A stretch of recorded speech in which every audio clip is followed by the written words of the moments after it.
The largest single constellation of satellites orbiting our planet is run by a mercurial individual who needs no introduction. It's this guy. Ignition.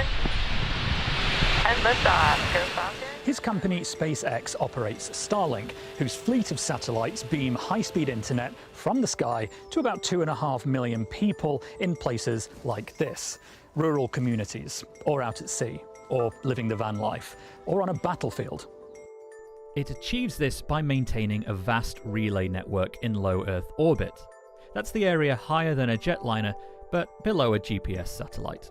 Right now, Starlink has more than 5,600 satellites in orbit, and that number could probably be out of date while you're watching this video. At one point, SpaceX envisioned launching up to 42,000 satellites. And it accomplished all this in less time than it took James Cameron to make a second Avatar movie. But this speed and relative success has raised eyebrows, concerned ones in government, and excited ones in the boardrooms of potential rivals. So, with the commodification of low Earth orbit officially underway, can Starlink survive increased scrutiny and keep its head start?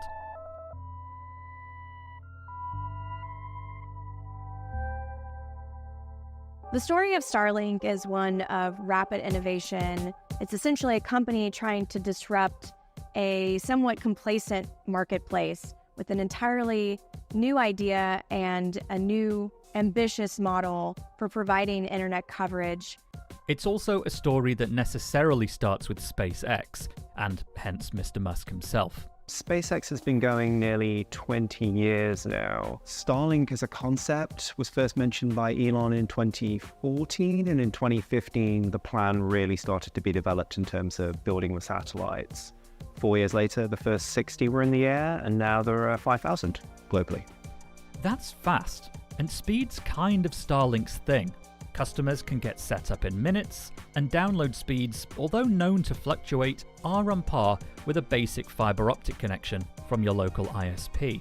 Launching a Starlink as a consumer is effectively taking your bot, pushing it out, you go out into a field, and you're ready to do business. And this is what we get from Starlink. Instruction: 3 pictures, no words.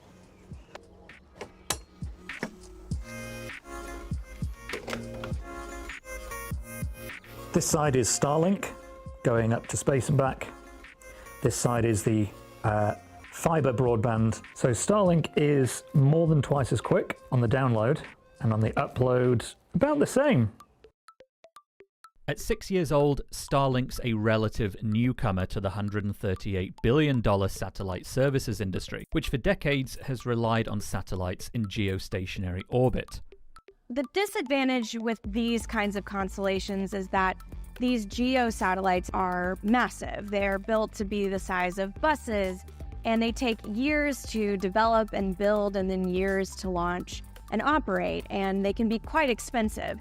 Prior to Starlink, most of these geo constellations would tap into modified sat phones. So you probably had seen them, big, bulky phones that were specifically geared towards tapping into the satellites that were thousands of miles away. Which means they're not really suitable to form the backbone of a high-speed internet service.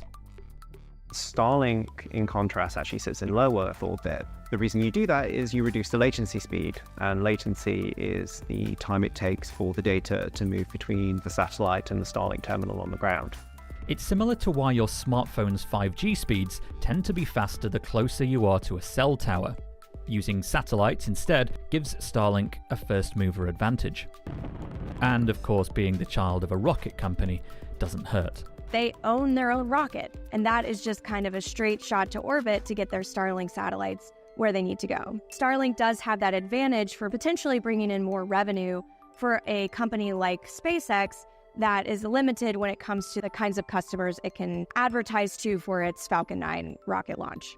The potential for facilitating telecommunications from space hasn't escaped other massive tech companies. Google tried it with stratospheric balloons, and Meta with drones, but neither hit the mark. And there's at least one other billionaire thinking along the same lines and ready to nip at Starlink's heels. This guy, who you may have bought a book from. Project Kuiper is the most obvious direct competitor to SpaceX. They have plans to launch 3,000 satellites into low Earth orbit by 2029. They want half of those up by 2026. Amazon has a lot of the same benefits that SpaceX has. They have their own rocket company, but in that, Jeff Bezos's Blue Origin will be one of the rocket providers that sends their satellites up into space. The ease of access to Starlink also means it's harder to know where and how it's being used. Starlink has been used in Ukraine during the Russian-Ukrainian conflict. There were threats of turning it off by Elon at one point over seemingly moral concerns. There have also been efforts by Russia to block the service. Now that has come with some controversy because it was revealed that Elon Musk actually opted not to provide connectivity during a skirmish between Ukraine and Russia. It's not the only conflict zone that Starlink is being used in. There's a wide-ranging set of conflicts and war zones where these things are finding themselves in the wrong hands. It's been reported by Bloomberg that they're being used in Sudan, in Somalia. Amazon could figure out the security issues before it launches, and that could give it a competitive edge. Starlink is growing. SpaceX recently boasted 2.6 million customers of the system, and the company has also been making deals with businesses and the Defense Department. They recently made a deal with John Deere. Starlink is currently the best service for a lot of these customers. If you can find a comparable service that's almost as cheap and provides roughly the same service, you're certainly going to be more tempted to move towards it.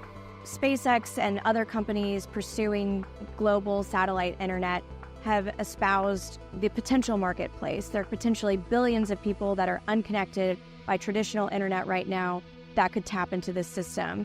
The question really becomes, can they afford it? And is that enough to sustain Starlink and make it a profitable business?